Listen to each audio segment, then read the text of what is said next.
Here's one of the things, it's a very simple concept that I suggest you consider, at least from a vision standpoint.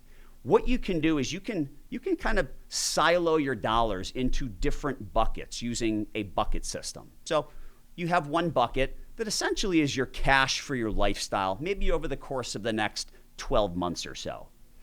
Then you set up another bucket of money, and as we go through these different buckets, sometimes you might need 10% in one bucket, 20% in another. A good financial plan will help you to arrive at those percentages. But getting back to the buckets, we have the cash for your lifestyle bucket. Then we go into an income portfolio bucket, whereby we put in a chunk of money that is designed to continue to generate and basically replace the paycheck that you've always gotten while you were working. We then have a bucket for our growth portfolio. The entire goal of that growth portfolio is to grow our assets so that we can then replenish the other buckets as we spend them down. You probably want to have some sort of a legacy or charitable bucket, if that's something you're inclined to do.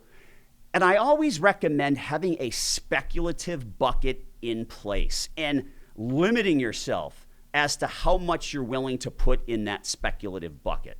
And that speculative bucket could be used to maybe buy crypto. It could be used to invest in a buddy's company if it's actually a good idea and it makes sense from a business plan standpoint. But the way I always look at that speculative bucket is, I think from a financial planning standpoint, we should all assume that that speculative bucket actually goes away, that we lose it all. And if you do it properly, you're going to build a plan that's bulletproof, that can weather those storms. However, if that speculative bucket and those investments inside work out, you're going to have an even better retirement.